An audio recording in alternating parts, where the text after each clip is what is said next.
इसलिए सम्मान नहीं करता कि किस पार्टी में है, किस संगठन से। कोई भी ऐसा आदमी जिसने उस खोई हुई उस सम्मान को जगाने के लिए अगर उसने डॉट बराबर भी काम किया है, तो हमें उसका न रंग देखना चाहिए, न जाति देखनी चाहिए, न पार्टी देखनी चाहिए। उसको यह एहसास कराना चाहिए कि जो हमारे अंदर सम्मान का भाव तू जगा रहा है, अगर तूने अगले 5 साल तक जगा दिया तो हम हर चौराहे चौराहे इस राष्ट्र को तोड़ने वाली शक्तियों को समाप्त कर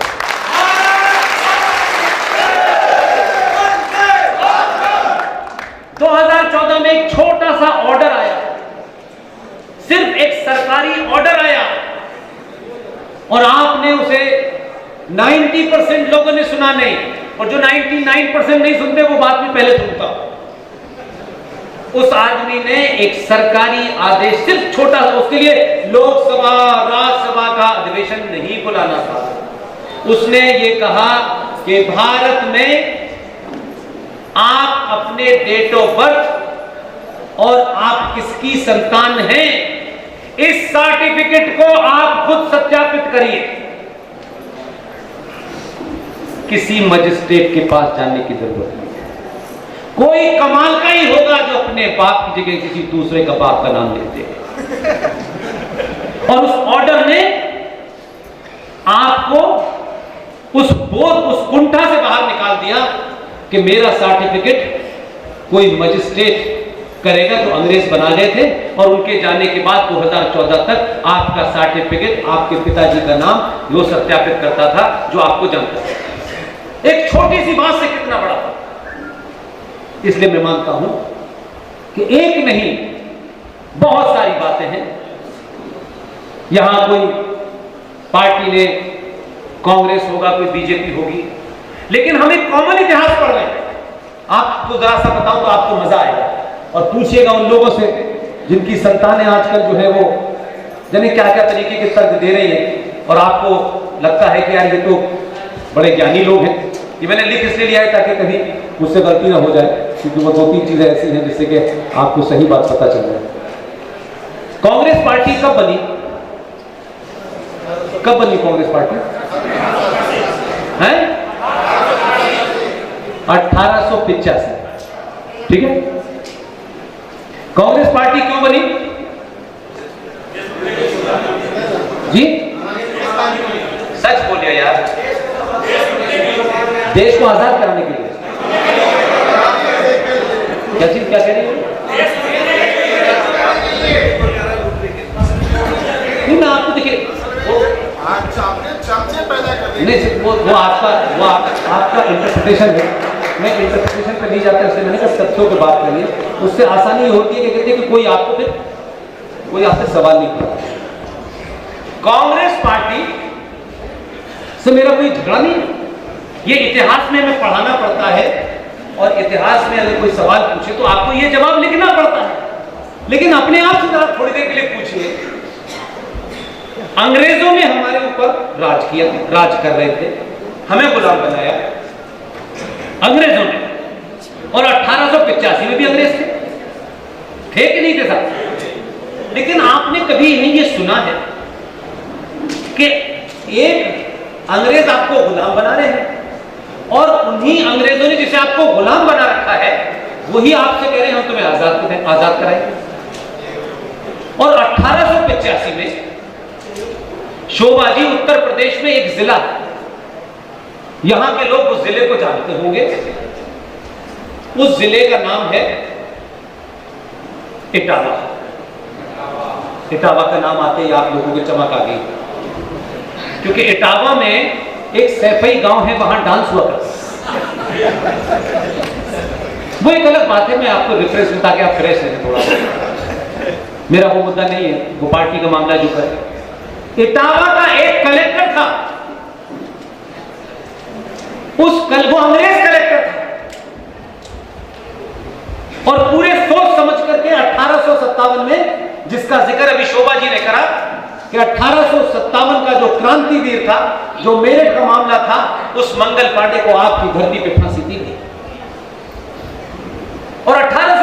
के बाद भारत के क्रांतिकारी और अंग्रेज आमने सामने थे। उस क्रांति में कई अंग्रेज मारे गए। तो अंग्रेजों ने यह समझ लिया कि अब हमें इस देश में राज करना है, तो इस आजादी की जंग वाले लोगों के बीच में एक कॉरिडोर बनाना है ताकि आग सीधी हमारे ऊपर आए। और धीरे धीरे ये काम करते रहे और 1885 में इटावा का कलेक्टर A.O. ह्यूम ने इंडियन नेशनल कांग्रेस की नींव रखी। उसका नाम था A.O. ह्यूम। और उसने कहा कि जो लोग अंग्रेजी बोलते हैं, जो लोग अंग्रेजों से संबंध रखते हैं, हम उन लोगों को इसमें प्रोत्साहित करेंगे ताकि ये जो क्रांतिकारी हैं, जब भी कोई ये बात करेंगे तो हमारी बात इस पार्टी के लोगों से होगी, क्रांतिकारियों से सीधे हैंडल हम नहीं करेंगे, ये कहेंगे। और ताज्जुब है, उस पार्टी में 1885 में फाउंडर है इंडियन नेशनल कांग्रेस का A.O. ह्यूम, और 1888 में जॉर्ज यूले उसका प्रेसिडेंट है। 1889 में विलियम वेब उसका प्रेसिडेंट है। 1894 में एल्फ्रेड वेब उसका प्रेसिडेंट है। 1904 में हेनरी कॉटन उसका प्रेसिडेंट है। हम कह रहे हैं इंडियन नेशनल कांग्रेस में आजाद करने के लिए बनाई गई। अंग्रेजों ने बना करके कहा हम तुम्हें आजाद करने के लिए इंडियन नेशनल कांग्रेस बनाएंगे। इसलिए आज आप समझ पाएंगे कि 1885 में बनी कांग्रेस पार्टी, जिसकी नींव अंग्रेजों ने रखी, जिसके 5-5 अध्यक्ष अंग्रेज हुए, वही पार्टी 1946 में जब भारत से जा रही थी तो उन्होंने कहा हम पावर ऑफ ट्रांसफर के तहत नेहरू को प्रधानमंत्री बनाएंगे, पटेल को नहीं बनने देंगे। इसलिए जेबी कृपलानी, आचार्य जेबी कृपलानी की किताब है, और आचार्य जेबी कृपलानी उस घटना में उस वक्त एक्टिंग प्रेसिडेंट थे कांग्रेस पार्टी।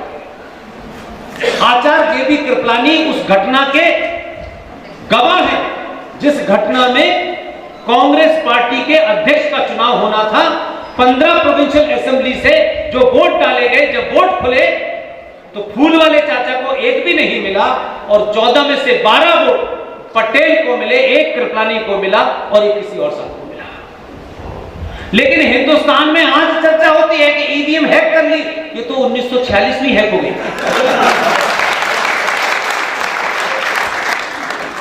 जिस आदमी को 12 वोट मिले, उससे गांधी जी ने अपने कद का इस्तेमाल करके जेपी कृपलानी के माध्यम से पहले कहा कि पटेल से कहो इस्तीफा दे दो। और ये मैं नहीं कह रहा, जेपी कृपलानी जो वहां बैठे हुए हैं, उन्होंने अपनी किताब लिखी है। उस किताब के 245 नंबर पेज से लेकर 248 तक को आप पढ़ेंगे। उस किताब का नाम है Gandhi his life and thoughts. और ये किताब मिलती नहीं है कहीं, ये भारत सरकार के पब्लिकेशन डिवीजन में थी, वहां से भी गायब हो गई। लेकिन अंग्रेज समझदार थे, यहां से ले गए असल चीजें। वहीं से उस किताब की मैंने वो मंगवा करके उसकी फोटोकॉपी की। तो मैंने कहा जो आदमी अपनी पार्टी का अध्यक्ष बनने में जिसने घोटाला किया हो, वो देश का पहला प्रधानमंत्री बना है। और जो आदमी इस कांग्रेस के अध्यक्ष पद पे लात मार के चला गया हो और दुनिया में घूमा हो और भारत में अंग्रेजी सत्ता को चुनौती दी हो, खुलेआम चुनौती दी हो, उसने आजाद हिंद फौज बनाई और भारत की आजादी की घोषणा 21 अक्टूबर 1943 को की। तो दुनिया के 11 राष्ट्रों ने, जिसमें आज का सोवियत यूनियन भी है, मान्यता दी थी। लेकिन भारत के लोगों ने एक कायर, एक दलाल, एक चाल पुलिस को देश का पहला प्रधानमंत्री माना, सुभाष चंद्र बोस को नहीं माना। आज आपको पता चल गया कि संविधान में सुभाष चंद्र की तस्वीर है। दुनिया को चैलेंज करके, पूरी प्रभुसत्ता को तोड़ करके इतनी ताकतवर बनाया कि भारत की आजादी की घोषणा की। लेकिन यह भी एक सच है, सच की एक प्रवृत्ति होती है, उसकी एक टेंडेंसी होती है कि सच बहुत क्रूर होता है। उसे आप कितना भी दफना दीजिए, वो एक समय के बाद पूरी ताकत से बाहर निकलता है। और जब सच बाहर निकलता है तो आप भी वही हैं, मैं भी वही हूं, शोभा जी भी हैं, यहां हमारे एमएलए साहब भी हैं और दूसरे गणमान्य व्यक्ति भी हैं। और इतनी ताकत से निकलता है कि जिनकी हुकूमत में सूरज नहीं डूबता था, यह सुना होगा आपने बहुत। उनके यहां आज सूरज निकल जाता है तो संडे मनाते हैं।